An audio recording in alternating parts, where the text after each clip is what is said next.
everyone, welcome back to Fireside with A&A, and we have Abby here. Abby, hello. Hello, how are you today? I'm fantastic.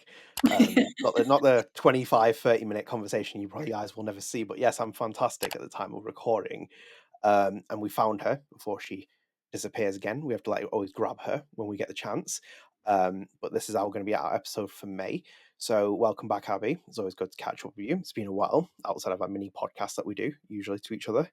But yeah, this is a new episode. So if you are new here, please do consider dropping a subscribe to the channel, turn notifications, like the video, share with friends, help support the channel. It's almost at 1,900 subscribers. So if you can help subscribe, help support the channel, you can keep up to date with all the content as soon as it becomes available, including these episodes. This podcast will be coming to podcast services very soon. Just try and sort my life out at the moment, but it will come at a certain date.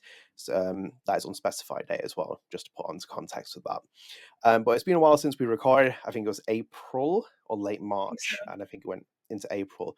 So we're back. It's the aftermath of Lost Records, Life is Strange, all kinds of little bits and trinkets that have happened in the last couple of weeks and months. Is there any way where you'd like to start with this conversation? I don't know. We usually discuss what we're going to talk about before we do it, but I feel like this is kind of our review episode, you know? I finally played the Yeah. whole game. I feel like I got a great ending. I loved the game, by the way. Yeah, I guess we could just dive in there.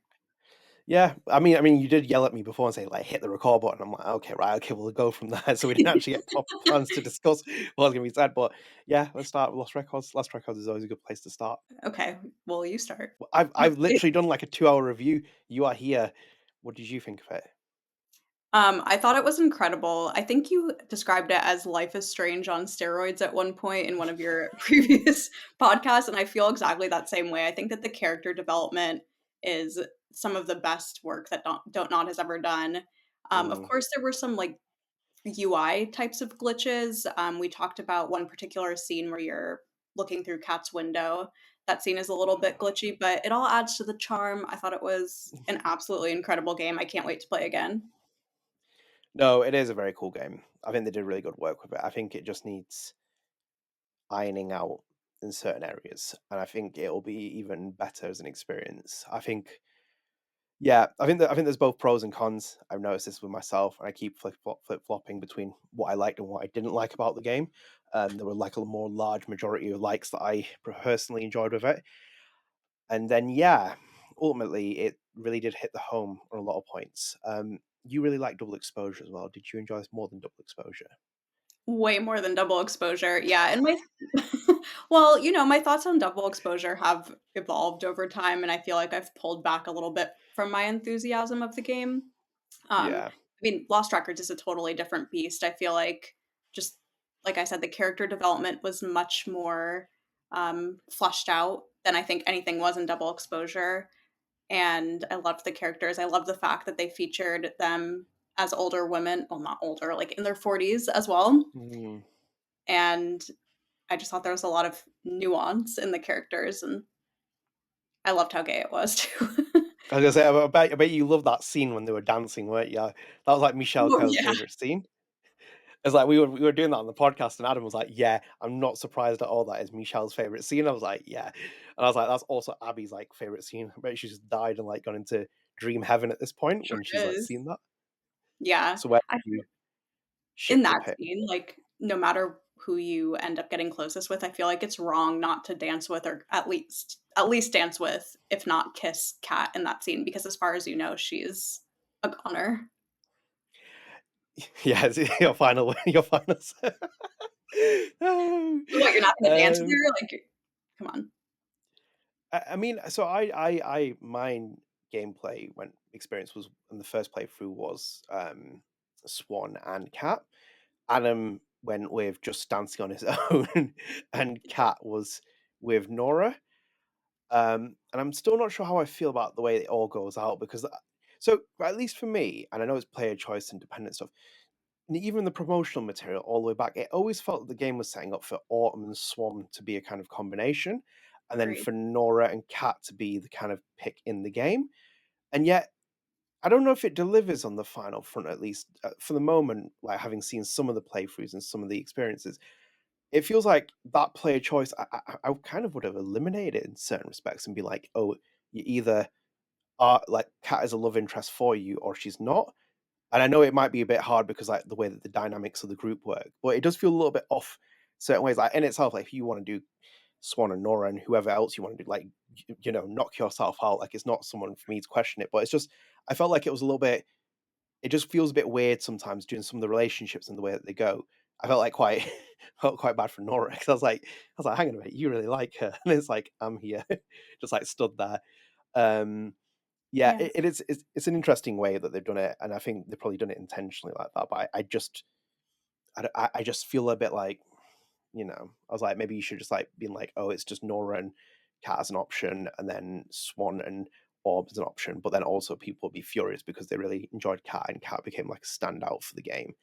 Um, so, but ultimately, I really enjoyed the game. I still fight with people saying that's some people I've seen where people are like, Kat is like the main character game. I'm like, no, she's not. I'm like, she's a conduit that drives the story forward. She'll drive your narrative forward, but Swann Yeah. is your character of And choice. Like, she's not even necessarily the main character, well, like the main side character in everyone's playthrough. And I think your experience is also dependent on, the way that you played the first game. So in my experience, like I didn't get the feeling that Nora actually really liked me. She just liked kind of the chase of being with Swann or figuring out her sexuality or whatever. which I think is fine as well because I think the game sets itself up for that because I had a really bad taste for Autumn by the end of the game, but like Oh, mine you was did? really it basically ended like that because like it was out of my control because like after when you start the second tape and I basically messed up the scene when she's having an anxiety slash like panic attack and You're she literally left. training to become a therapist. Oh, well, it clearly didn't work there, did it? It clearly didn't work there, did it? I mean, I was at the abyss on my own. I was like, fantastic, like great. This, it was quite hard. It was difficult for some of the choices, but no, it kind of went downhill from that. And like Autumn left in my playthrough early on, and then she like even betrayed the girls. Betrayed. She like told, she opened the door for Corey to come in. I was like, oh What? dear, I didn't yeah, know it's an that was an option. option. Yeah, it's an option. Oh, Um, remind me to ask you something after we finish this too. okay, Should I just ask right. now? No, no, no, I mean, like, once we finish this conversation. During that scene, I'm just gonna go ahead and ask it. Did Autumn get burned? Not in my playthrough. No, not in my Interesting. playthrough. I stabbed Corey in my playthrough. That happened, unless you did it. I did not stab Corey. See, there's all kinds of variations on there. You go back, and it's all because I know that you can climb out the window. We didn't go through that. Swann Yeah. can open the door up, and she didn't open up mine. Like, well, it was me controlling Swann, but I didn't open it. There's all kinds of different variations of the way that scene plays out. So, like, even when we did the spoiler cast, me and Adam, in the review, people were shocked when I was saying that I had this experience with Autumn and she betrayed the group, and they're like, "What?" And they're like, "Wait." And also, you stabbed Corey. And I was like, "Yeah." Like, Kat's knife is in the wall. You just grab it and you like hit it into him. Um, so no, it was interesting because like all the different multifaceted layers and the way that the game plays out, it's all quite interesting, and I'm quite happy with that. I mean, like also just preface this, but I'm still looking forward to Autumn. I still think she's a very interesting character, even amid that kind of like twist in the arc in certain respects. If you go down that route, I still think she's a very good character to spend time with, especially both adult and younger version. But I do need to go back and play it through it because I think naturally you can feel that way about Nora as well if you mess up as well, because then you can be like, Yes. because Nora does have some interesting choices and some dialogue options, which are a bit like, I'm like, okay. Um, Yeah. hey, but I think it's all very interesting the way that the game played out, and I think there's like a lot of positives. There's a couple of negatives I had and some question marks I have about the game in certain respects, but ultimately I think it's very good, and I kind of hold my own, at least my own views with it, because I don't like the fact that people say there's like a bad ending in the game. I'm like, what is bad ending and what is good ending? Like, define that. It's That's like, true. There's like, some endings that are better than others, though. I was very happy with my ending, and I didn't think that I would be happy with it given my choices and, the heartbreaks or points lost that I thought I got, but I didn't. how did yours end? Did it end with Nora there? And It were they ended all there with both of actually? them there. No, I feel like I got Uh, the quote unquote best ending where they're both there and then they sing up on stage and Kat's ghost is around and then Kat's telling you that you're her soulmate. oh, there we go. She's off to sapphic heaven, floating around. um, No, that's cool. I think they're all cool. Even Adam's option was Adam's one was I think the majority choice where it's just Swann on her own, and she goes into the forest, and then it's like she sees the girls in like the ghost style images, like the Force ghost Mm. style images, and Kat's there, and then she's like recording them playing. And it's like, I'm like, that's actually a really cool ending. I'm like, why do people think that's a bad ending? I'm like, that's actually a really cool ending the way that the game ends. At that point, prior to the abyss sequence thing, I think that's a really good ending. I'm like, I don't understand it. I don't. Yeah, I think it's how you apply it, because I've just seen people go like, oh, this is a bad ending. This is a good ending. It's like, define that, because in Life is Strange 2, Sean Diaz dies. Is that a bad thing in certain respects? It's like, actually, that doesn't mean that ending is bad. That might just be natural player progression point for him as well. Same with Yeah. like the first Life is Strange. Some people do not think Chloe Price dying is a bad thing because they've saved an entire town. But then other people who saved Chloe Price have killed an entire town, and they think that's the good ending, where they've killed X amount of people who live in Arcadia Bay. So it's all morality choice and spectrum. And again, at least I think if anything, it fits into Don't Know's motif of like that the signature style of like morality and question the mark around it. Um, but no, it was very good. It was very very good of an experience. There were some really high points as well. Um, what's that? I said it was so good. Also, did you know that you can get kissed at the end by definitely Nora and maybe Autumn? Yes, yes, you can. So Yeah, my sequence ended at where they go back to Nora's garage and Nora starts playing, her and they garage. have like a what is it? What you guys do? Garage? Is it? Yeah. Oh God. Okay, but sorry, you go back Uh, to Nora's garage. I never forgave the Life is Strange series for having True Colors with a no you, and I'm like, what the hell is that all about? Like, come on, man. Yeah, well, actually, we're not gonna do Garage. We'll do Nora's Lair. So you go back to Nora's Lair, and Nora picks up the guitar and she plays "See You in Hell," and then you have the two holograms of the girls, where it's like Kat and Autumn as the younger version, and Swann had like basically was sat next to her, and she like had a like Hmm. head next to her. Obviously, in that sequence as well, if you do have a thing with Nora, you can kiss Nora, but that didn't happen for me because me and Nora weren't that kind of thingy. I'm thankful I saved Nora at the end of mine, like, because I thought she was going to walk away at one point. I was like, oh, thank God she's sticking around. Like, that's great. Yeah. Um, Well, I unlocked, I think, a very secret scene where I couldn't get the hiding sequence down. Like it was just too uh, glitchy. And eventually Nora just like gives up and she's like, well, fuck you. If you can't remember, then I'm leaving. And she'll yeah. no, there's some good options because it's like in itself as well. You can play the entire game without actually saying a single dialogue choice. It's very Oxenfree style Yeah. that. And I haven't done that yet, but I do wonder how that plays out because like a lot of the choices are built on obviously interacting, getting the girls on your side and whatnot. But no, yeah, that stealth sequence is outstanding. I think that's a really good sequence. It needs refine. The game just needs like a lot more polishing and just adjustments. And they're still updating it now at the minute. They've just dropped, I think, like the patch 2.0 something. And on the PS5 version, you can let the light bar starts changing on it as well on the controller, so you can get little things in it. I think they'll keep patching up obviously until like launch and stuff for the physical release. So it'll just keep giving it a bit more of a things work for that. But yeah, it, there was some really good moments of it. A lot of discourse that we're trying to deal with at the minute because I think the ending is very interesting in the way that they ended the game, like very final sequence. Um, and it's interesting the preconceived notions people have, whether it's Kat is dead or Kat is a witch or this person's this or Gus is going to shoot Pam, like all kinds of like different variations of like. Gus is going to shoot Pam. What? No, I was just joking with that. I was gonna That's say I my didn't. ship. Those two. That was my crowning jewel achievement from playing Lost Records. That Pam and Gus became a thing. I was like, fantastic. But that's how you Yeah. do it. That's me. Um, no, I've got like just theories that I'm thinking of and how the game plays out and what happens next. Like I even told you when you get the camera in the present, go and pick it up and look at it into it because it's like the date is still the same in the bottom right corner, and it's like, hang on a minute, what? And it's like, how did that get in there? Yeah. Um, Yeah, you kept telling me yeah, to look at the bottom right corner, and I was like, "Well, I can't see anything. What's in the bottom right corner?" But then I realized it was the date. Good date's still catch. the same. I'm like, oh, okay, that's interesting. Because like, obviously there'd be a conversation of people like, how did all the things get in the box?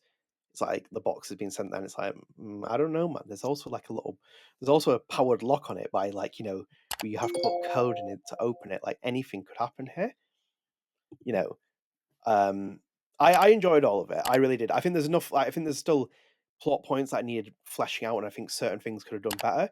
But I am also a bit careful about like you going too far down the rabbit hole of explaining the game, because I think Mm. like that's the like, and I only say that in the sense that it's not a cop out saying that developers shouldn't explain something, but in the same way that Michel and Jean Luc wrote Life is Strange 1, you have to be really careful about explaining certain things because you go down a very, very tight rope. Like, we don't, for example, know why Max rewinds time, for example. Like the full, like, you know, like the cliche superhero explanation. It's like Max has like developed, being bitten by a bug. You know, obviously the Square Enix motive is like it's trauma. And off the top of my head, I can't remember if Michel has said something specifically about it, but he's always been like tightrope about it. And it's the same with, for example, we were talking about it through all the double exposure discourse. Like, you know, you said that Max can rewind time because like when she looks at the Polaroid because of her reflections in the, and Oh, it's yeah. like, yeah, and that's what I mean. So they do enough where it's like they give you enough a contextualized context within the powers of the parameter. And same with the Abyss as well. It's like I'm like, be careful if you want a full explanation because they're never gonna. I don't think they're ever gonna fully explain that. And I think there's different things you can like factor to what that is. I think there's more to that, and I think that's just the starting point from where we're at. Um, and yeah, that was all that. I obviously I think the main one that I need to go back and do is the Abyss sequence because there's a really rare option where all four of the girls throw Corey into the Abyss, which I didn't get. Um, Ooh. but that's like the one that I'm a bit like it was like very low percentage. I think you really have to like have like all the relationships at a high level off the top of my head, I think. Um, and again, I'm Interesting. still playing. I'm trying not to like look at other people's what their experiences are. Yeah, I'm trying to play it through my repeatedly on my own before I start like picking out things. Um, Yeah, I wish there but were an option where Dylan could throw him in, like, finally gain her self-power. yeah, no, do you know what? As well, I know Michelle has tweeted about it and saying that he wanted more time with Dylan. He's like, obviously, it feels like constraints and development, etc., has Mhm. caught up to it, and it does feel like Dylan needed more time, like a lot, like that sequence with Swann in front of the blue spruce when you interview her. That's like great. I was like, this is that's what I wanted as well. That's why I kind of expected. I even said it in like our take one predictions and stuff. I was like, I kind of hope that that's what happens next, and it did. And then it was like, oh, it wasn't as whole in the full sense. And then obviously people started getting annoyed about Corey, and some people like he's really one dimensional and da, da, da, and I'm like Mhm. 50-50. I get it. I get it in both respects. I get the criticism, then I also get when people I get the criticism, then I also get the kind of idea of why they did the route that they did, because he does kind of come across as very much as a 90s villain. I'm like, actually, that kind of fits in with his motif. He also has zero unredeemable qualities as well. Why we can't like change this guy? I was trying to say like Jefferson should have a redeemable quality. No, he just killed people. Like, let's just not try and redeem this man. Yeah, and that's Um, in the style of 90s kind of, like, campy horror movies, which is yeah, kind of the basis of Lost Records anyway. Um, I don't know, I in my playthrough at the ending, Dylan was very blasé about the fact that Corey had literally just tried to set the cabin on fire, um, was, like, beating up her sister who is incredibly sick with leukemia, and also is, like, actively abusing her, so it didn't sit right with me because she loves her sister so much, and yet she's just letting Corey be Corey.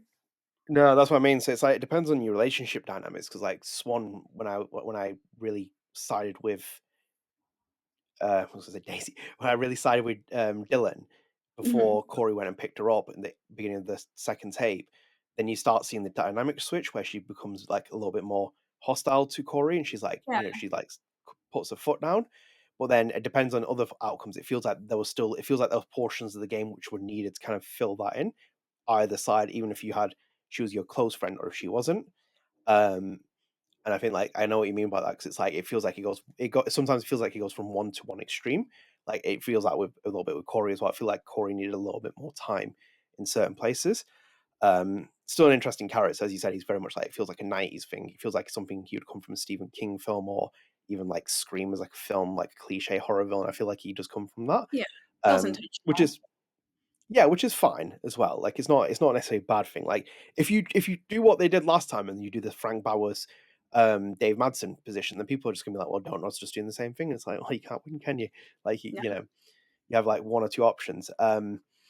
No, it was very good. Like just the way the game played out. Obviously, it's a very interesting cliffhanger ending at the very end, or what that is. I think that leaves a lot more up for option because it doesn't necessarily have to be like, you know, any.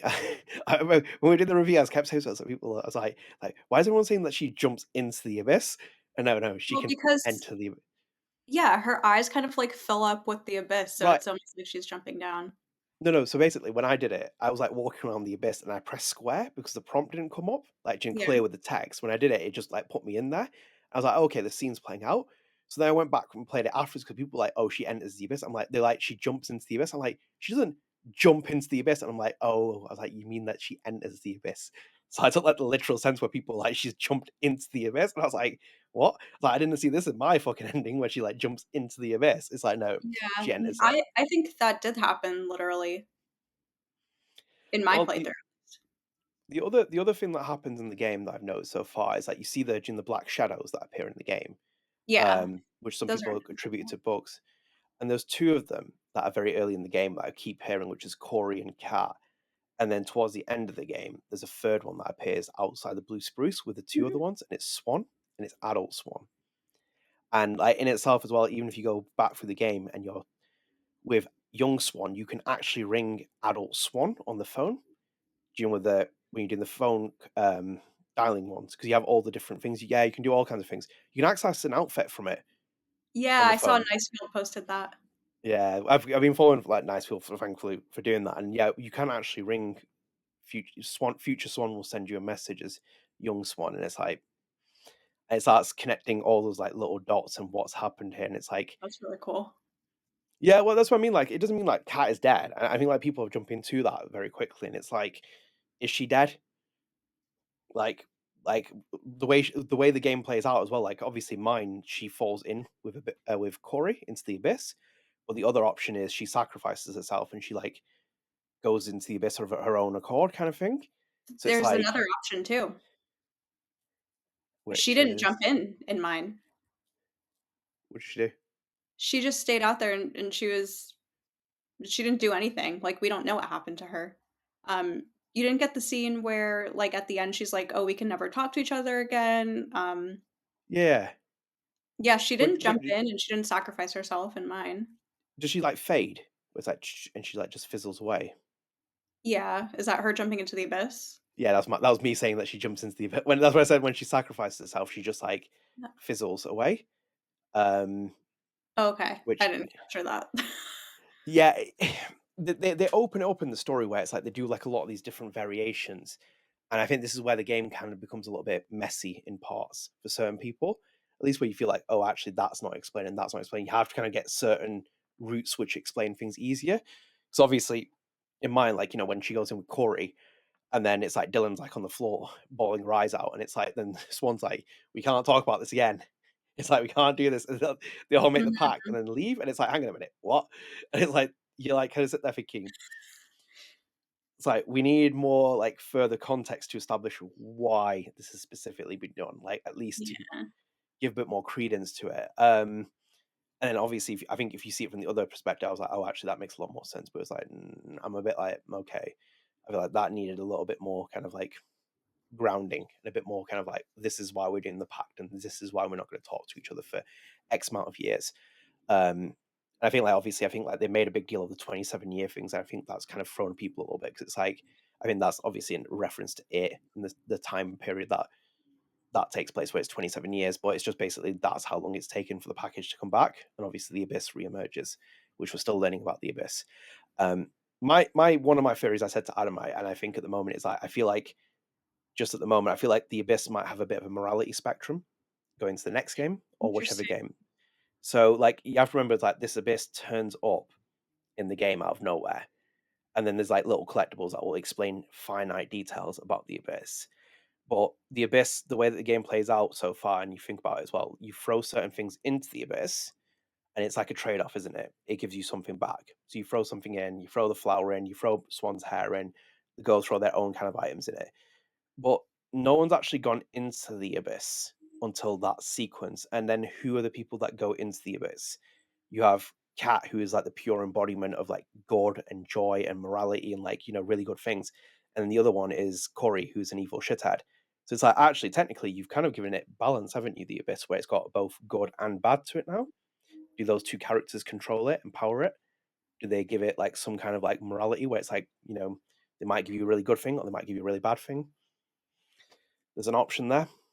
So Yeah. And if Kat exists in the Abyss, if it's somehow like an underworld, does Corey also exist in there? exactly. So anything could happen from that. So in itself as well, if adult Swann has gone in there or Swann has gone in there, does that mean she can like connect with other people? Like that's the central thing for me. That will be the central theme of this series that will go forward, where it's like it's that hole, and that hole is going to connect everything. Because it wouldn't surprise me, for example, if you did that, and then 4 new girls or 4 new boys or whatever find that hole, and then, for example, Kat's one of the characters, the omnipotent god that is powering it. Then obviously the other one is Corey, and then meet them. So you can technically start fusing characters from different games and make it into one universe and make it easier as well. So basically, the Abyss is like a portal essentially. It Yeah. it's really hard because so like even Michelle said this as well, because like people like trying to get explanations, and he said it on Twitter where he's like, we bordered on, I think he responded to Nightfield, he's like, we bordered on the supernatural, and it's like when you explain too much, then it's like, oh, and it's like it doesn't come out as good. And one of Michelle's biggest influences is Stephen King, and I've said this so many times on the podcast. One of the TV shows or books as well, books if anything, that Stephen King wrote is, I think, a famous one called 11/22/63, I think it is. And in that as well, the central arch of the premise of the show, for example, of the show or the book, is that this guy goes back in time to stop John F. Kennedy's assassination, and he can time travel. So basically, I think the time traveling place, and I haven't watched it for ages, or read the book, I think it's in a diner, and it's through a fridge. So basically, as far as I'm aware, they don't actually explain why that portal exists. It's just that Yeah. the more of the story is basically him going through it, and he goes back in time. They never explain why it exists. And that's the thing with Stephen King as well. Like, sometimes in his books, I haven't read enough Stephen King, but sometimes he'll never explain what the true supernatural thing is. He just it's there, it exists. And it's like, that's fine, because, for example, try and explain that to someone and see it. It's the same with the Abyss. It's a hole. What are you supposed to explain that to? Well, I Like, saw someone on TikTok saying that the hole to another universe graffiti in Life is yeah. Strange, that it's kind of connected to that. So I think that's fun. Do you think it's a metaphor for anything? Yeah, Felice Kwan's tornado is going to come out of it. And Homophobic that's what tornado. that's what's going to happen, right? The double exposure tornado is going to come out, and I'm like, oh my god, like, no, help me. Yeah, it could be a metaphor. That's what I think. It's the same as my morality spectrum thing. I think a metaphor would be a good idea for it. Like, what is Mhm. it? Like, people have just made this assumption that it's like this. Is it a wishing well? Is it a trade off? Does it have positives and bad things? Like, what is it? And I think that's where you start the kind of big questions of it. It's like then you start going through it. Like the ending choice as well. As you said, like the ending choice is to go into. You only have one option, which is to go into the abyss, and that is the final decision. So it's like already preempted. The decision is made, and it's like, what is this thing? Um, it's all interesting. I don't think it's sequel baiting. I will still argue with that with other people that I don't think it's sequel baiting. I don't think it's Like, I've sequel seen baiting either. no, because I've seen sequel baiting, and I've seen articles, and I remember reading about it recently because obviously people have attached it to this game, and people did it with Batman Begins, where they're like, it's sequel baiting because at the end of the film, like, Jim Gordon gives Batman a Joker card, and it's like a sequel bait. It's like the film stands on its own. Cut that off, and it doesn't make a difference. It's the same with that sequence, the Abyss. You cut that off, the game still makes it could stand on its own. Like, it's just setting up for more continuation. You have it with music. How I have like tracks that have been made by musicians, and then at the end of it, they always like lace on an extension which will bleed into the next track, depending on the artist. So it's not Mhm. something unnatural, and it's like that's fine, but it's not sequel baiting because it's not Max Caulfield will return as like a kind of thing. It doesn't have to do that. It's its own thing. It sets itself up perfectly, and they've already told you this is a series, and then you go from there. Like, even Olivia and other people as well in the comments as well. I've seen, like, it's setting up for something like, if you want more, it can happen. But Well, it's if like, anything, yeah, I think the entire game is setting you up to that point because it's like Swan never really progressed in her life. She didn't really no, do much. She's kind of still just alone in Canada, working at a bookshop or something like that. So in a way, she's just going back to a time where she felt whole. Yeah, and that's why I said that there's no bad or good endings in the game, because like in itself, like that ending sequence is almost shot for shot very similar to near the beginning of the game, where Swann is walking through the forest on her own. Swann is walking through the end of on her own again. That's why even when she's on her own, it's that sequence where if you don't have any of the adult girls there, fine, because technically she's on her own. She's an introvert. That's her story. She's always been like that. Even in the images she shows to Autumn and Nora, is always her on her own, essentially. It's like that's the kind of person she is. She's never grown out of that. And that's what introverts usually are. Like, you'll always kind of be like that kind of person, independent, yada, yada, yada. Maybe you get develop a couple of friends, but you're still going to be the same person. Um, I found it really, I like, obviously, I think I've said this to you before, and I'm trying to coax Adam into it because we were going to do a big video around like Life is Strange and Lost Records as a comparison thing. And if you're in the comments, you should tell Adam to agree to it because he's doing his like Adam things as well. Adam will do it anyway. He's just doing his own things. But like I find it interesting because I think that this is more of a complete coming of age story compared to like Max, for example. And that's why I don't really have that much issue with it. I think someone said to me, it's like, why are you not saying anything critical about this game? I'm like, I've said enough critical things about this game. Like, in our review episode, I spent a dedicated 45 minutes saying that this two-part release did not work. Do not do it again unless you have the marketing strength for it, because it's fumbled the entire like pacing of the game. But ultimately, I don't have much to say for it because I can treat this as it's its own thing. Yes, it has some cracks in certain places in the story, but it still holds itself together. It's still its own independent entity. And again, like for me, if you can't see this story as the fact that this is a coming of age story of Swann Holloway, I don't think you've ever played a Don't Know game then at that point, or the ones that at least Michelle makes, because it always revolves around that. And it ends very, very fittingly with Swann at the end. We end with her story there, and it's like, okay, perfect. Let's move on from that. Or maybe not. Maybe there is more to her story, but it depends on where the options are, how you play it. I mean, up to you. Do you want to go direct sequel, or would you go down an anthology route? Probably anthology, and it kind of boils up to the fact to, like, another point that I was going to make, I guess, that I think it's strange when there are so many choices and so many ways that things could go, but still Yeah, it's not necessarily, cumulative to the number of endings that you can get, so there are probably still, like, 6 finite endings. yeah, I don't know, I feel like there are just more pathways that need to be explored in this game, and I think that having it just be a onesie twosie kind of thing is not enough. yeah, which is fair. I think there's all kinds of options.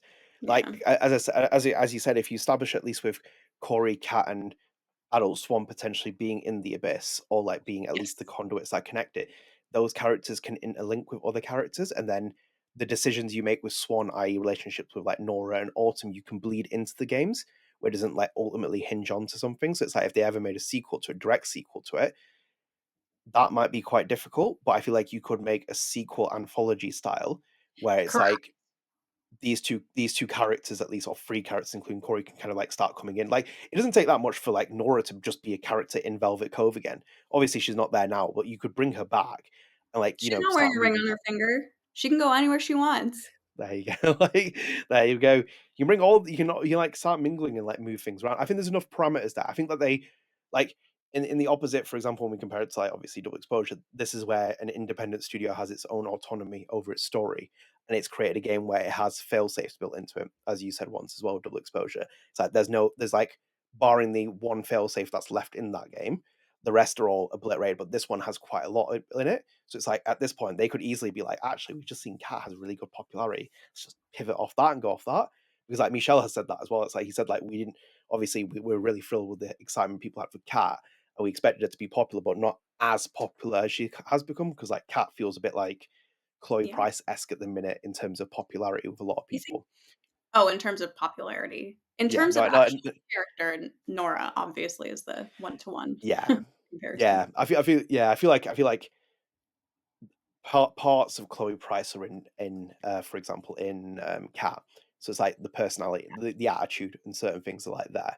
But Yeah. obviously, I agree with you completely. I think Nora is more aligned to Chloe Price, but I also kind of sit there sometimes thinking Chloe Price and Nora wouldn't be friends because they're too similar. Oh, Which Chloe is Price is a real one. She would never say something as foul as, "Oh, my best friend stinks."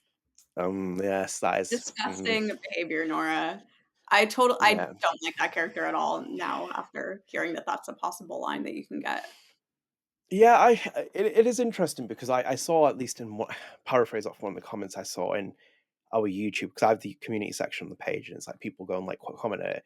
And someone said that they were really turned off by Autumn being a black character that turns on the other characters, in the sense that it feels like it's a bit of a stereotype Mhm. cliche. And I'm a bit like, okay, maybe, but I'm like also say I'm not black, by the way. I'm just saying, like, I'm just saying in the sense that okay, maybe I see it from that, but also as well, that's just one choice, and that's not a canon choice either.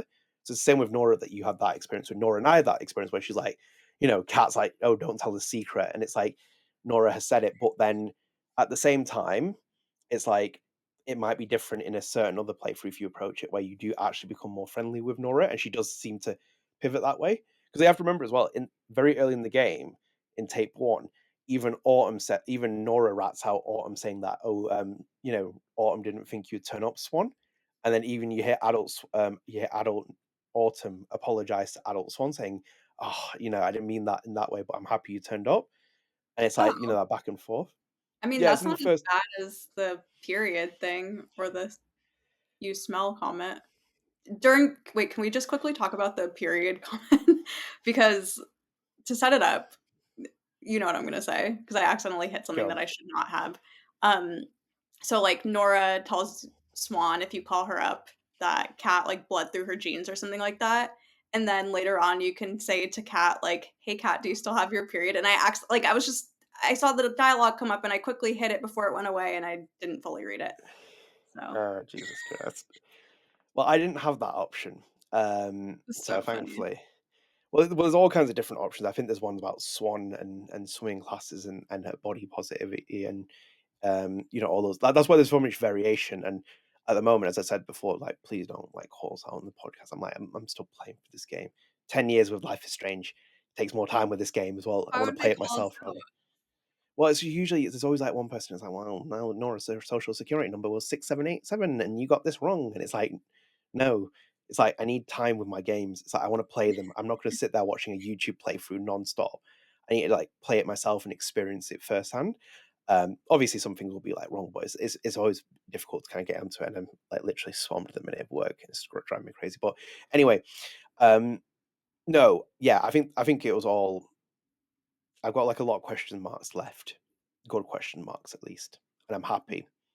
I'm always happy talking about this game and then making theories and thinking about it compared to other things, which are a bit of a shame. So I'm kind of sat here just doing things, but I'm glad that you enjoyed Lost Records as well. I knew you'd like it. By the time I got to that sequence in Fawn's Curse, which is, I believe, mine as well. Do you have Fawn's Rest or Fawn's Curse? Rest. I was What's wrong scared. with you guys? Like, what's wrong? Oh God! By the way, as well, listeners, this is the funny part. She's sending me a message, and she'd be like, at the end of the audio message, she's like, "Okay, I'm gonna stop playing it now because I'm really scared." Okay, right, bye. I'm like, what? Like, it'd come out like nowhere. She's like, "Yeah, I've gone to the forest. I'm really scared now, so I'm gonna play it in the morning." I'm like, what? Like, why has this come about? Filled with Like, anxiety in general, so oh, anything well. anything scares me. But it's like really not a scary game at all. No, it's not. It kind of like delves into like the psychological thriller elements, and I wish they would have played into it a bit more, to be honest. Because I feel like Michelle has a very good sense for that, as he's done with Life is Strange 1, and he likes Sam Lake as well, obviously, from Remedy, Alan Wake, all those games.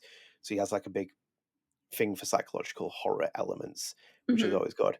Obviously, the real horror elements are Bloody Mary, which is always a fantastic experience, and I love Swann in that sequence. When she comes out, she's like, boo. And I'm like, there's my humor. There's my girl. Well, that's me. That'd be me. Uh, I love that character. I'm sorry. I will say Yeah, it now as sounds a well. great character. I think Swann is by far the best. I love Kat, but I think Swann is the best. I really enjoyed all my minutes with her. When she gets that camera and she's like, do come in. I'm like, that's my sense of humor. Like, they have literally written this character based on me. That's the kind of thing I would do. Um, no, I thought it was all very good. I have criticisms of it and critiques, and the Sure. taping and the structure, and I think the marketing really needs to, like, Jesus Christ, like, put it on TikTok. Just put it on TikTok, man. Like, splice some videos together, do the Yeah. sapphic stuff, Anytime and I post make it a on TikTok. TikTok on it, it does really well, Yeah, particularly in the sapphic themes. which I think they need to do more of and really target that as well. Yeah, Like they're especially not. with this. But I think that they need to up that in the marketing team because like they've got that legacy Life is Strange fan base and they need to attract people from it. Most people, I always say this to people, most people don't know the difference between Deck Nine and Don't Nod. They Mhm. really don't. Unless you're the ultra niche, and if you say it to me now in the comments, it's because you know the series and you've come here looking for a podcast that talks about your niche. Otherwise, the general public, they do not know the difference between Deck Nine and Don't Nod. And then on top of that, the executive producer at Don't Nod Montreal, Luke Bargados, has said himself that people don't know the difference between Life is Strange and Don't Nod as well. Like he said that in an interview about Lost Records. He's like, some people that don't know, for example, the creators of Life is Strange are making this game, and it's like, there you go. Yeah, I'm really happy with what I've seen. I'm looking forward to more. Obviously, I know that they've greenlit the series. It seems like based on Don't Nod's trajectory, I think it's M2 or something. One of the pipeline games is a Don't Nod Montreal game, which I expect it to be a Lost Records game. Either way, the game has still sold steadily. It's apparently in sales lines with expectations. So I think there's Nice. a foundation there. Um, no, I thought it was very good. I think that all the sequences are good. And again, I think personally speaking, and this is just how I feel recently, I think they just need to scrap the two tapes, release the game in full launch, and Agreed. and if need be, split into chapters in the game. So it's like even what Life is Strange True Colors has done, or Double Exposure, it's chapter based. So it's like chapter one, chapter two, chapter three, and do that because I think it's hurting them now. Because I saw that with the reaction people did with tape two, and they were like, "Oh no, I played the ARG and it's like this didn't happen and Pam didn't happen." It's like again, the ARG is like so basically the ARG is an online component that they did for the game. So Mhm. it's like an online segment that they did for the game, and it was based around a character called Erin, and it was like weekly missions they would set for it. You could join the Discord and you'd be doing like little tasks in the build up to tape two, and it was giving you extra content for the game. And the problem What? is, yeah, so the problem is that basically the that is never going to be an overarching part of the story. So it's the same with like during Double Exposure where people have done theories around the Polaroids and stuff. People have done the theories of like, oh, the third timelines. It's like, no, because you can't tell the story off of that. Because like ultimately, if they made a sequel from it, imagine telling that to a new consumer. Oh yeah, you need to go and play Double Exposure, and then follow those collectible timelines that you can, those collectible Polaroids you can miss, to tell the story. It's like no, when something is a collectible, it's not story. It can't tell the narrative. The narrative has to tell itself. So it's like the ARG component. It's just an online component, and it'll fill you extra details in there. But one thing I find, and why I'm saying this in a long-winded process, this reminds me very much of episode 5 Polarized when the first game came out, Life is Strange, and the amount of theories people created. And then I remember when Polarized came out, it didn't get the best reception. It's almost revisionist history where people are like, oh, it's a really great episode. And da, da, da. It's a good episode. But people were like all over the place in terms of reaction because you spent that much time letting them build all kinds of theories. It's to your own Yeah. detriment sometimes. And it's the same with like how TV shows end where people like then start projecting 5 seasons ahead and become the writer. Ultimately, I'm fine with giving the writer his autonomy because that's what Michel's telling. It's his story, his ideas, and I can see where he's connecting dots with it. And I feel like there's a lot of things that we've only scratched the surface off, and in the sense that it's an expanded universe, and these part of the stories are told as it is in Lost Records. You could play that on its own, that works, and then over the period of time, the Abyss and stuff will start giving a bit of explanation, but he'll never fully explain it. I'll put my money on it now. You can come back to it on this Well, podcast. they shouldn't He'll fully explain it. no, it's dangerous. You ruin something if you do that. Always famous example I always bring up: Thomas Harris wrote Hannibal Rising because you don't want to lose. Like, he didn't want someone else to tell the origin story of Hannibal Lecter, and then he writes a really, really bad novel about the fact that Hannibal Lecter eats people because it was to do with his like sister, and this like little thing. It's like, well, that's just shattered the great illusion of why this guy. It's more scary the fact that this psychiatrist eats people and he doesn't have a motive. It's a terrifying thought. It's like imagine that you don't have a motive for something. It's the most terrifying thing you can give someone, like a character, especially villains as well. Villains don't need like those kind of things. Yeah. Um, so yeah, all good from the Lost Records point. So I'm all enjoying that, um, and yeah, looking forward to the future of that. Me too. I concur. You concur, yes. Speaking of which, as well, I think there's another piece of news which you remember as well, off the top of my head, Sure. and it was Ashley Burch talking about Chloe Price, which we talked Oh, about a we're couple of gonna weeks switch ago. topics now. We are now Well, out of Lost Records land. unless you have anything else to add on to Lost Records. land? No, I thought it was great. That's my Okay. review. Well, I'm glad that you enjoyed it, and that's always a good thing as well. And I enjoyed it as well, and Adam enjoyed it as well. And yeah, looking forward to seeing what more comes from it as well. And obviously, you can go watch our interview with Olivia, who's fantastic as well, which is another Definitely go plug. watch that. It's a great interview. I love her. I adore her. So go and check that out.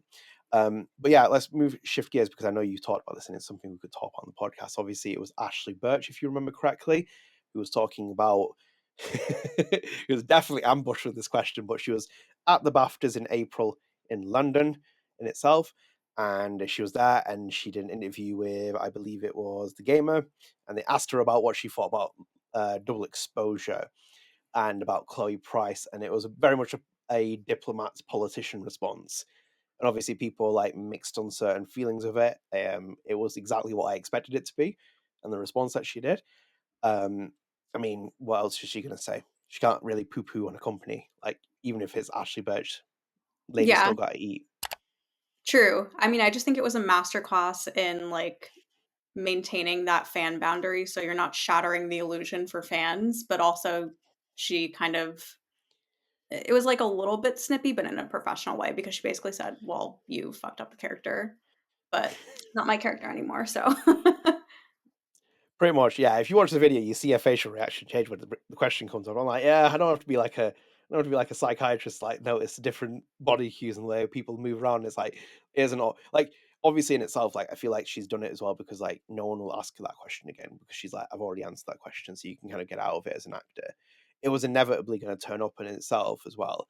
And then, as you said, she has to walk a tightrope with it because like other people will be like, Mhm. Ashley Birch needs to make this kind of thing about Chloe Price, and not even Michelle's done that. Like Michelle's been diplomatic and fair with, in the sense that he has to do what he's doing because he's a developer. You can't go bad mouthing another company, especially in the video game industry. Remember that? Like, let's go bad mouth a monolithic publisher and see where we get in the future opportunities of it. Only someone Yeah, else has to look at you and be like, "Oh, we're not going to work with them again." Granted, we that I missed do it on this that memo podcast. though. What's that? Said we missed that memo. Well, I established that a long time ago because I'm like, right, they're not going to give me anything, so as you will. And my opinions are unfiltered and they're as real as they get. I like to at least respect the fact that this channel will always have people who can express their views however they want, as you do yourself as well, with like whatever you want to bring here. And same with Adam as well. It's like I don't sit there saying to Adam like, oh, I want this, I want Max's like beanie, and don't say anything bad about Square Enix. It's like criticize them, critique them. This is what happens. If I was a publisher, I would be listening to this podcast. I'd be like, okay, I want to listen to what someone's giving me grounded opinions, whether I like it or not. It might actually help me improve my feedback on something. That's how things happen. This podcast got better and all the shows got better because of other people. We were recording on Zoom 4 years ago. Terrible quality, and then people recommending us saying you should look at different services. We moved to Riverside, then we moved to Boomcaster. Now we're at the best quality we can possibly get for the time being. Hopefully it'll get better as well going forward. That's So right. HD, this face in HD. exactly. There we go. I'm gonna go to 4K next on the recording. Like, oh, look at that. The We're gonna beauty of this. get Um No, she did that. She did the diplomatic response, and she did the diplomat response, and I think I was like, yeah, what else she gonna say? Like, I see people get really angry. I'm like, what are you gonna say to her? Like, what's she gonna be like? Oh yeah, I love Chloe Price and screw Square Enix. I'm like, oh, that's fantastic, isn't it? See where her career takes her at that point. She did the same thing with a AI Aloy with the Guerrilla Games stuff as well. She was like, okay, I'm not Yeah, gonna, she has to walk a fine line with this. You can't go, you can't, you can't badmouth other people in your industry, in your profession. Unfortunately, it's Cardinals Rule 101. And I always say to people, like, it's when scandals hit, Brett Ratner, Harvey Weinstein, that's when the outpour happens because then everyone mhm. can say what they need to, because then at that point, you're not going to be ostracized. Imagine if you did it on one person, then you're going to get ostracized. If there's more people that can do it, then they'll say their mind of it. And in this situation with her, with Chloe Price, she's not going to do that. She can't Yeah. say that. No, that's a great point. I mean, it's such a relationship-driven industry, so you certainly have to be careful with whose toes you step on. I'll say that Yeah, much. you have to absolutely. You cannot, as an actor, go out and start lambasting other people or making bad relationships with directors or anyone else of it. Your name gets spread around very quickly, and Yeah. people are very aware of it, whether you're aware of it or not, or like it does actually manifest. That happens, and it becomes quite prevalent, and people start like blacklisting you, or they pull you aside and say certain things. Mhm. Um, And same with like Ashley Birch with Chloe Price. What is she gonna do? Like that's the other thing is like, what is she gonna do? Imagine if she said like, yeah, I hate them. I can't believe they did that with Chloe. And I said this to Adam, I was like, ironically, if she says that, we're going to be making a video on it. This saying like, oh, look, Ashley Burch has just said this. Yeah, Otherwise, it's like you make more, you're throwing gasoline on you're throwing gasoline on a fire. That's what you're doing. Or it'd be petrol here, I think. And then petrol. gasoline seems very, seems very American when I was doing that. But you're throwing gasoline on a fire. And it's not helpful in the situation. So I feel like, you know, I feel like she just did what she needed to do. And it's Yeah. like, No, good on her for maintaining that professionalism. And actors, remember, your your behavior does not exist in a vacuum. no, it does not. You should be really, really, really careful about what you say and what you do. It's not always going to end Absolutely. well. In public and in Um, private. yeah, yeah, it does. And especially if you work under big publishers and different corporations as well. Like, I feel like with Lost Records, at least, it feels very 2015 Life is Strange-esque, where people are making fan arts, theories, and even Michelle's an absolute sweetheart. I adore Michelle.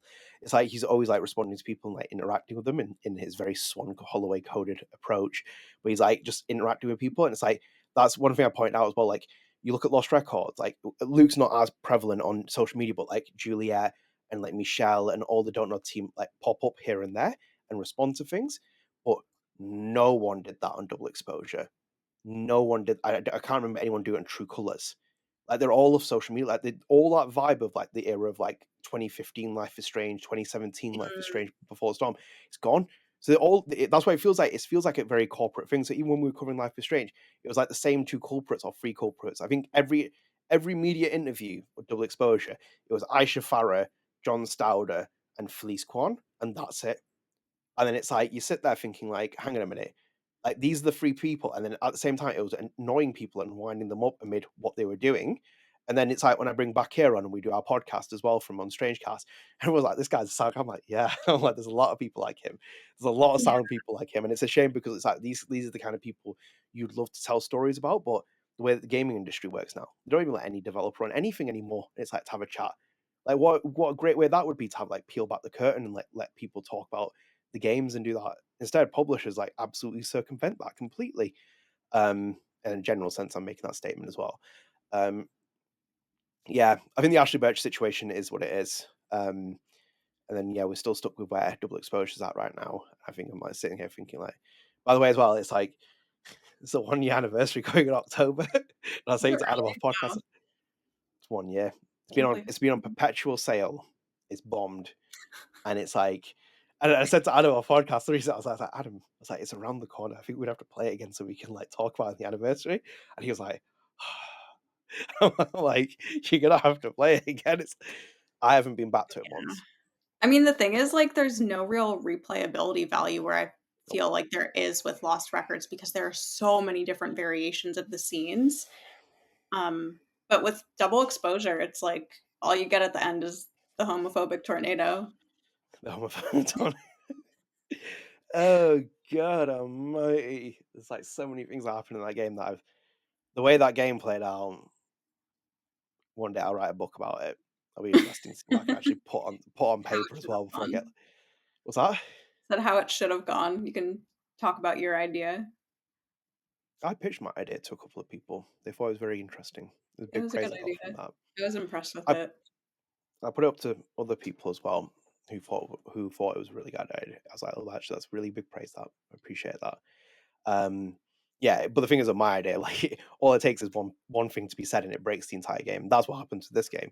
Like you can go back and that's what like I will go back through and play through certain parts of it, and I've seen enough now where I can map things out in this game, and it's like oh my god, I'm like, what was going on here? And then you look at Lost Records, as you said, and there's just certain things that are just like all of it's one vision, one creator, one mind, or two minds, depending if you say Jean Luc and Michel. It has like a clear cut identity, and Double Exposure does not have any of that. And I'm sitting here thinking, like, oh my god, I'm like, I just sit here with the impending threat of Max Caulfield will return. I'm sat there, like, oh god, it's like flashes before my eyes. It's I like know. every time I sit there in the day, and I'm like, oh god, like I've got like my iPad here and like a black screen, and one day it's just gonna say Max Caulfield will return. I'm like, oh god, Almighty, it's She'll happened. return now with 5 times more products, Oh my god, only Almighty. available on Insert Coin. Oh god, I just can't do that game. It's just oh my days. I just Yeah, like honestly, my position at the moment is I can't say anything about it because I know too much now. To the point where it's like when people say things where it's like this theory and that theory, I'm like, no. That's not how it like that's not how it that is definitely not. And that's what infuriates me more because if you don't see the behind the scenes, people make up things to explain the illogical. And I've seen it multiple times. I like there's a today there's Yeah. a Reddit thread. I can pull it up if you want now. It's like the Reddit thread where someone says about double exposure, and then it's just like people putting all the critiques in there again. I'm like, oh my god! I'm like, are we back here again having the same conversation? It's like we're never gonna get away from this game. Yeah. I mean, I feel Uh like some of the, like, janky parts of Lost Records were charming, whereas some of the parts of Double Exposure were just not good writing. Like, what really bothers me is the fact that she could rewind in that one scene, um, in Moses's office, and, like, that's never explained how she can just rewind again. Um, Not to mention the entire ending. oh my god! Oh, I can't do it. I just had a comment on the StrangeCast from one of our users, Clarks, and it was like, I knew you were going to go off about John Stauder, and I was like, I can't help myself. And Adam did it on another episode before that, where it was like one of the awards, and it's about double exposure. I was like, are you done now? Having your rant. It happens every time, man.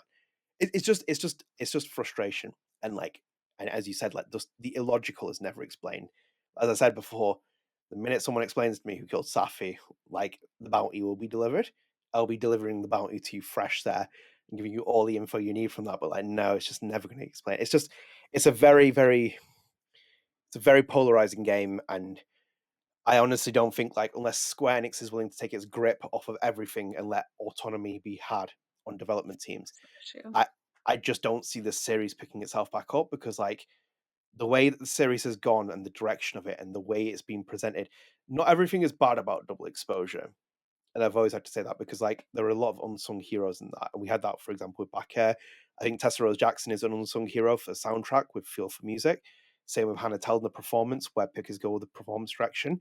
Olivia and Abby Olivia also horns. Yeah. yeah, and in itself, I think people don't know the full story about stuff like with like Safi and whatever else of it. And for me as well with Olivia, she's just dealing with the script that she's given. You can't say that she wrote Safi, for example. She's just got the script and she's dealing with it.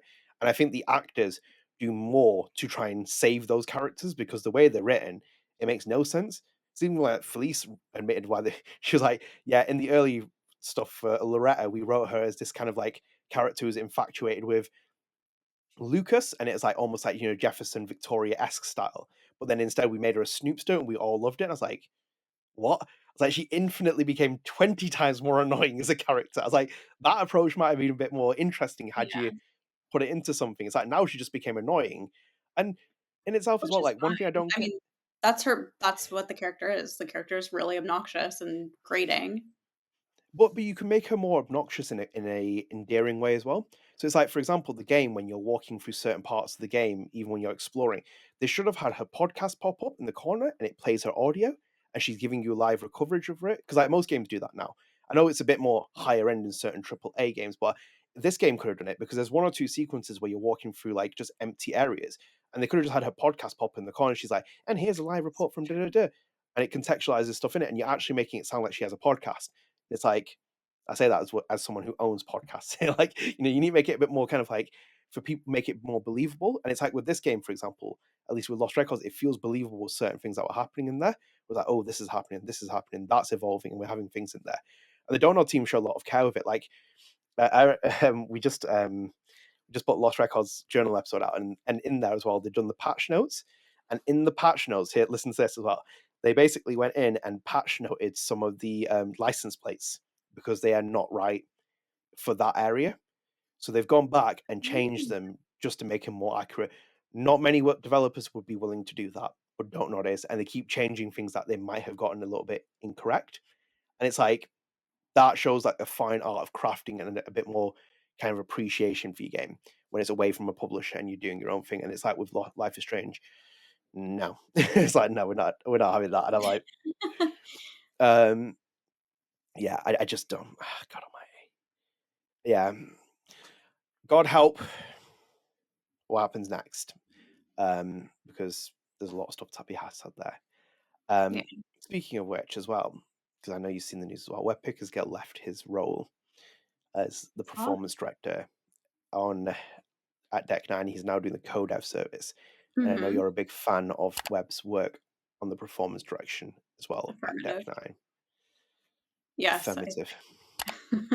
I think any studio who gets the chance to work with him, or who is looking into the chance to work with him, should jump on it now, because you're really getting unmatched quality in terms of like someone with a cinematography eye.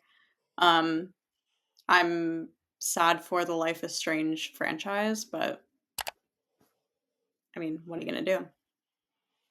This is the direction Yeah, they're yeah, yeah. I think as I've said before on the podcast, they would have been screwed if Webb wasn't going to take it on. They have two very talented performance directors at Deck Nine. Yes, Very talented, both of them, and they have their own styles and their own way of doing things and the way that they shoot things, and they show in the different products and series that they've worked on. With Webb though, and going into the co-dev service, I think they needed that, because in the sense of Deck Nine is being put into certain corners where it feels like it needs to have a co-development service to run and to do things. And like as you said as well, I would Oscar Gilbert, the Don't Know CEO, just give Webb Pickersgill the money to do the performance direction on a Lost Records game or something. yeah, that would be amazing. I love the Don't Know Montreal team and the way that they did this game with like Philip Buck and stuff like that, and all the motion capture. But we need performance direction on this. You miss a big component of it now in acting. You can see it in Lost Records as well. Some of the performances, it's like they are trying to do sequences where they're not opposite each other. It's like, for example, if I was recording this podcast in a separate room, and then I said to Abby, "Oh, you record your feelings on these segments, and we'll mash it together," and you never get that same synergy where you're on the call and you're seeing each other and Agreed. what you're saying. And I think that's the issue of it. So it's like you see it with some of the dialogue choices where Swann's like, "I love this, Autumn," and she's like, "I love this too, Swann." It's like you weren't able to like vibe off that other person's like energy and that chemistry. So um yeah, I wish we have like a lot of best of luck with that, and especially in this industry to kind of get things going. And I'm sure the other performance director will do incredible work, because he can do incredible work. Yeah. I think part of the reason why Life is Strange's performance capture or performance direction works is because it's kind of directed like it's a stage play. Yeah.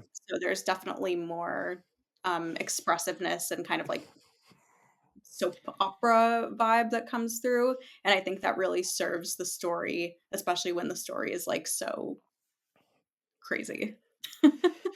Yeah, they definitely took it crazy in the last game, didn't they? That Yeah. notch. It also helps when your performance director has past experience with the Life is Strange series. He was co-director on Before the Storm. It always seems to be forgotten a little bit of that.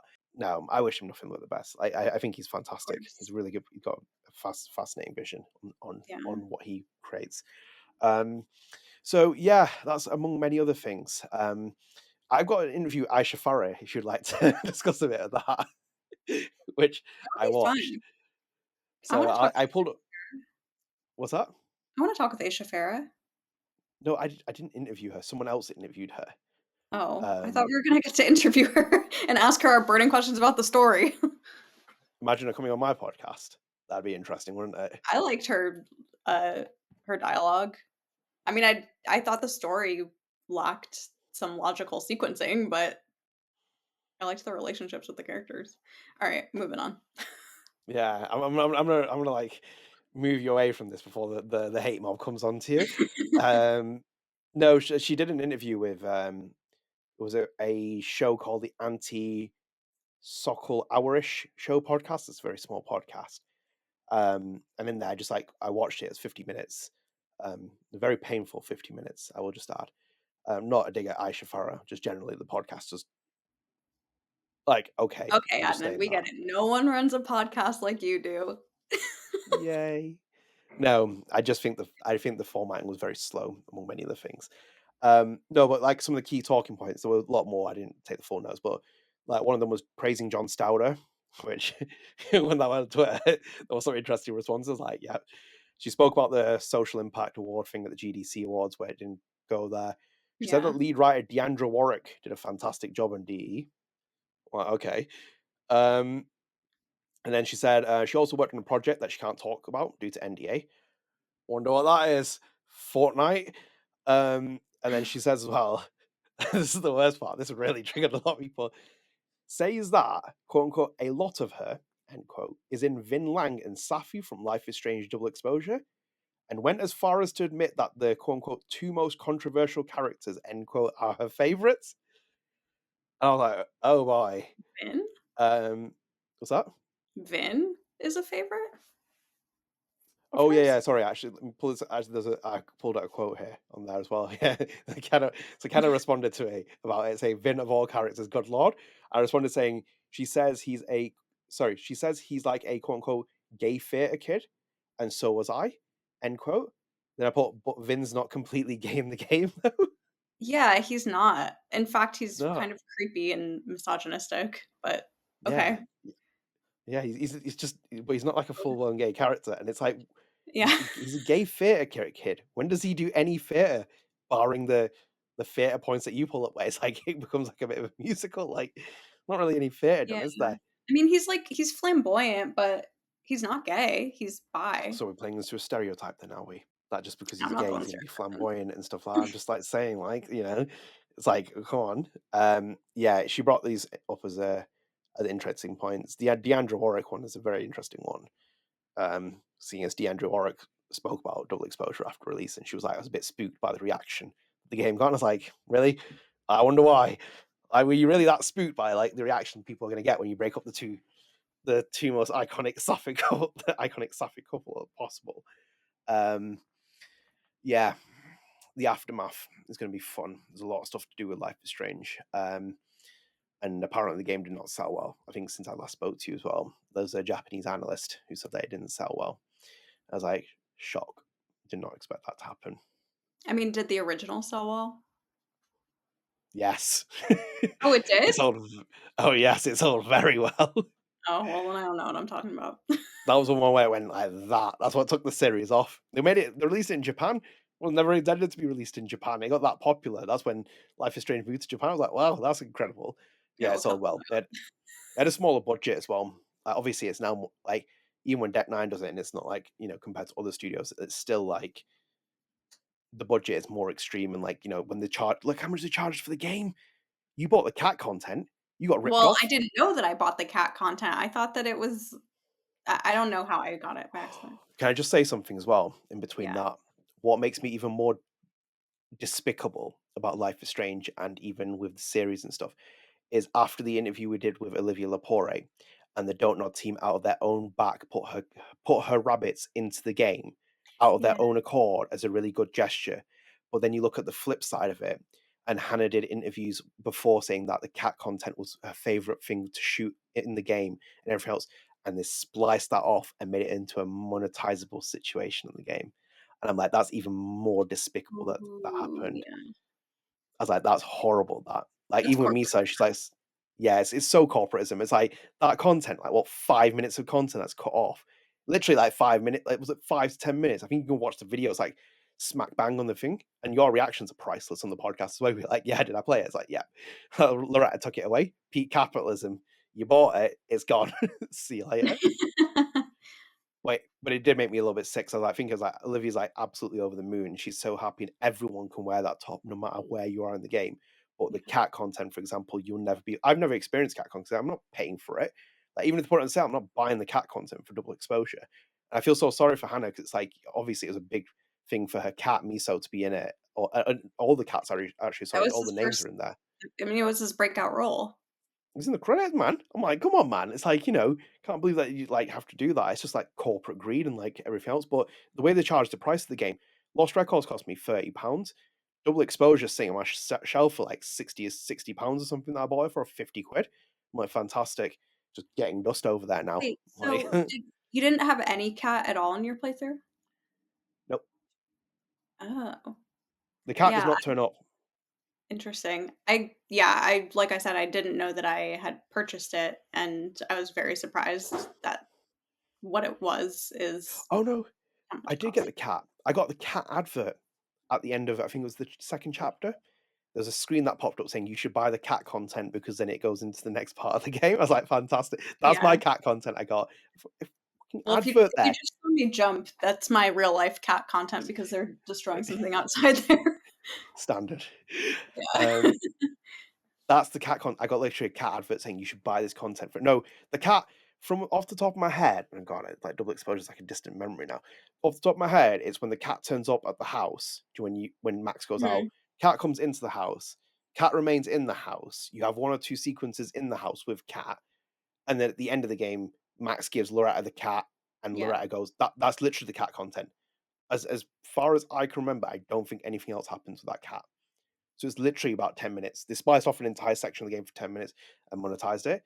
And it's also it was also your lead actor's cats you based it around, and your lead actor's favorite sequences which you lock behind a paywall.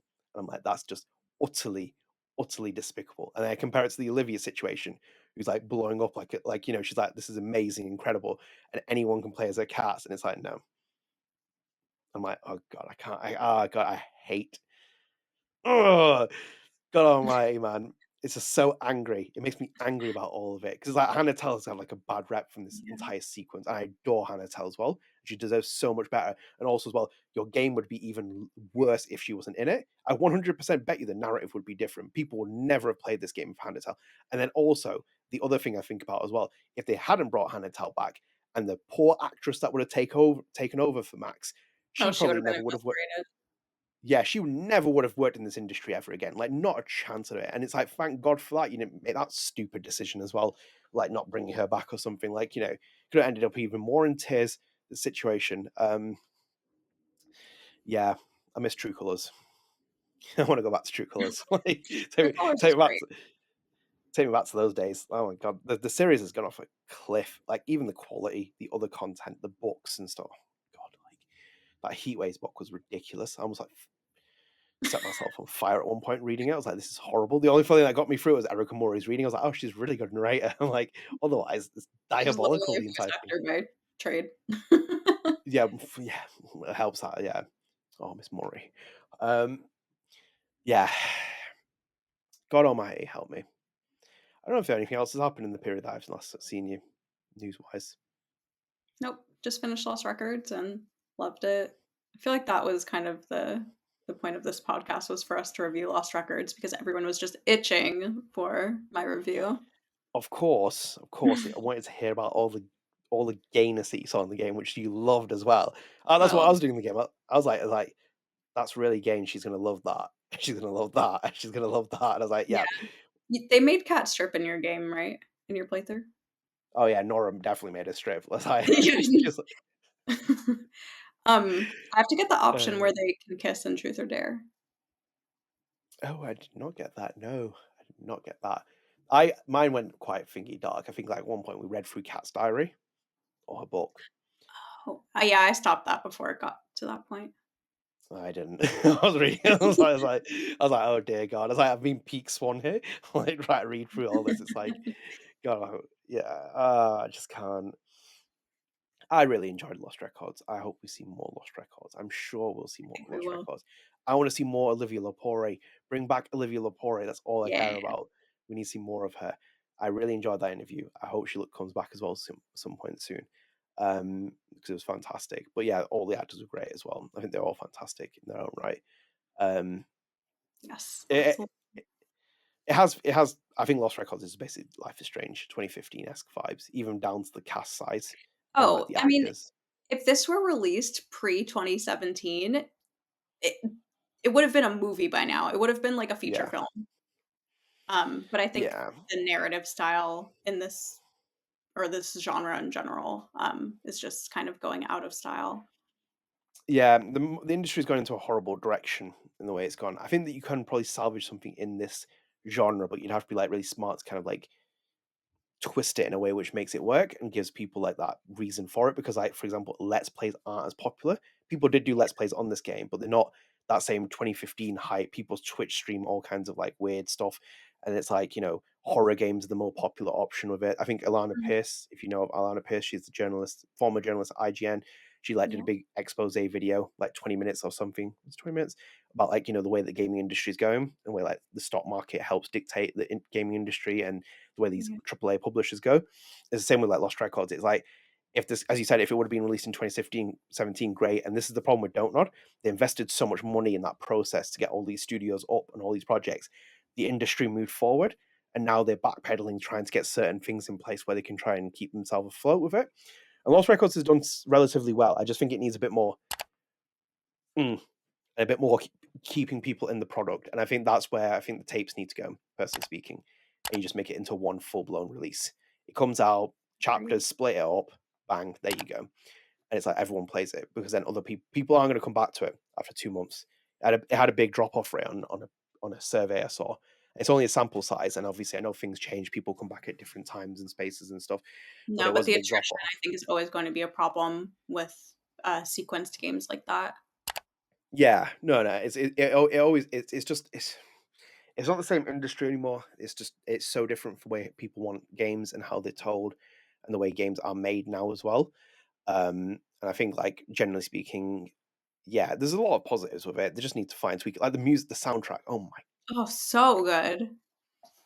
And oh my god, yeah, so remember good. I said that I like didn't really notice the music in tape 1? It's because I wasn't emotionally invested in the game enough yet, but I've really gotten into it. And Dreamers, like, like the main menu theme, Oh, Sparks, the Abyss theme song, so good. yeah, they got like the best collection of musicians: Milk and Bone, Nora Kelly-Ban, and the former Chromatics members to do that. That is just like insane. That soundtrack is genuinely insane. I think it's like one of the best I've heard in like the last 5 years minimum. It's like it's up there. And even the menu screen. Oh, I love the main. Oh, did the main menu screen hit you when you saw like ghost cats' feet flowing on top? Yes, oh, I hated that.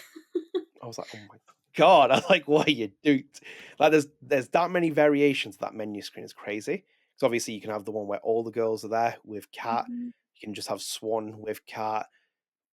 One of the variations with the girls, and then obviously in the game as well, it changes repeatedly. So there's sequences where it's just maybe, Swann and X character, so they just have their feet dangling. I'm like, that's great to see that in the menu screen, and that Yeah, evolution of storytelling. It very much reminds me of Detroit and stuff like that. It's like that needs to be kept in games where you tell stories in the main menu, and they really did it with this game, which is always a good thing.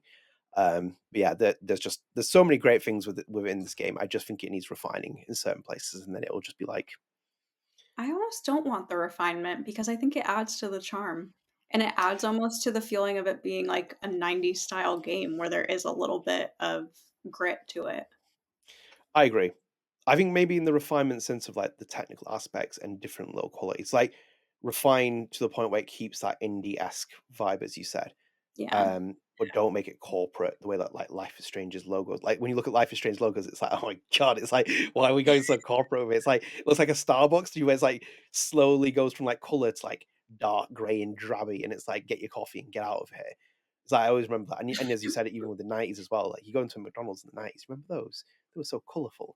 Now Yeah, it's they like were. dark and drab and like $20 cheeseburger. And it's like, that used to be cheap, didn't it? It's like that doesn't exist anymore. No, I agree with you. I have a lot of high hopes for the game and the series, and obviously, hopefully, the Donut team come at some point on the Lost Records Journal and have a good chat. Jeez. Obviously, as I said before, we shall to meet Adam. That's going to be the big one. That's a that's the Adam's gonna meeting of scare him two off worlds. the podcast. That's the best part about it. I'm like, if he comes on, it's like Luke needs to come on with him, because it's like, no way am I ever leaving Adam on a podcast with Michelle. That is two different worlds that I'm meeting there, and it's like, by the end of it as well, the next villain of the game, or like the next Lost Records game, will be Adam, and I'm like, oh, that's interesting. It's like, yeah, that was the inspiration, the podcast. That Yeah, I also as am going well, to find my way onto one of those podcasts too, just so you know. you should. You heard it here first. You should, absolutely. One of the things also as well, I was quite furious that the Donut team didn't put Lost Records Journal in the game. I was like, there's an Easter egg there, just put it in there. It's just like, Swann's listening to it. She's like, oh, like, look at this. I'm on RSS feeds listening to the Lost Records Journal. No, didn't want to do Yeah. that, did you? Maybe roll it Doesn't out. matter that it's what 20 something years in the future. Well, there you go. Well, we did start Lost Records Journal, like, oh, well, I'm just going to say that. They should put the podcast in there. Furious. Put it out in patch 3.0 so we can see it. It's like, it's just Lost Records Journal patched into the game. No, yeah, ultimately it's a good game. I think it's faster paced in that second tape, but this is where I think again these issues come again where I'm like, just put it together, run with it like that. Because like in the second part of the game, I wasn't even recording half the stuff. I was just like running through and then going from there. And it's like, it wasn't that much of a bother. But no, generally speaking, really, really enjoyed it. Word. Good word. Yeah. Do we have any unfinished business before we go? I don't think so. I think this was the main business, and I think we said in 1,000 different ways we really enjoyed Lost Records. But it's nice to say it as well. It makes you feel a Yeah. little bit more warm about it. Yeah, so I think we'll wrap up here because that'll be it. So this will be our episode of May. Hopefully, I can try and get Abby back on in June amid our busy schedules and whatnot. Our podcast. Of course. I Yeah. will move this podcast onto podcast services. Just bear with me. It's not going to happen this month because if someone asks me for anything this month, it's not going to happen because I'm dreading where the days take me. So bear with me. It will come there. I need to design a logo for it as well at some point. I don't know what that's going to be. It might even be it might be Felice Kwan's tornado. I might just make that the logo and be like, yeah, let's go as a tribute. By the way, explain that for people before we go, in case they haven't listened to it. There was a tweet by Felice where she wrote something to the extent of, at some point we just wanted Max to like look into the tornado and say, "I'm not going to let you hurt another queer woman," or something like that. And that's why she walked away from the tornado. I just thought that was so funny. I mean, I understood the sentiment behind it too, and obviously I want queer empowerment, but yeah. I didn't really do that explanation justice. It's late. No, I feel for you. Let's leave it there. Otherwise, I'm going to jump into the tornado. Anyway, let's call it a wrap there. So thank you, Abby, as always, for coming back on. It's always a pleasure Yeah. catching up and doing these podcasts and chats. Let us know what you think in the comments, what you think about Abby's horrendous takes and also her great takes as well. It's always My fantastic. takes are great. There we go. See, hey, you're fitting in with me and Adam. That's what always happens. We're always right about everything. But yeah, thank you for joining us. If you are new here, one more time, please do consider dropping subscribe on the channel, turn notifications, like the video, share your friends. We're almost at 1,900 subscribers. So any support you can give us is great as well. It helps support us, boost our visibility out, and people can find us as well. And also as well, please check out the other podcasts. Obviously, we have StrangeCast, which will turn 100 at some point very soon. We just recorded episode 99, me and Adam. So we have almost got episode 100. So do obviously check that out. It's bi-weekly. It's me and Adam talking about Life is Strange, Don't Know, Deck 9, Square, everything in between it. So go and check that podcast out. And obviously the Lost Records Journal, which is again bi-weekly. That is our Lost Records dedicated podcast about Don't Know Montreal, Lost Records. Both available on RSS feeds and podcasts with RSS feeds, podcast versions on Spotify have video as well. So go and check us out, go and rate us, go and download us. It is very helpful. And obviously there's loads of interviews and other videos that I have done on this channel, which you can check out as well. So Abby, thank you. I'm sure there'll be a lot more things that happen in the next month. There's never no drama in Life is Strange or among many other things. So we'll catch up next month. Sure will. But yeah, I hope you all enjoyed this episode. Stay tuned. More content coming very soon. Take care. Bye. Take care.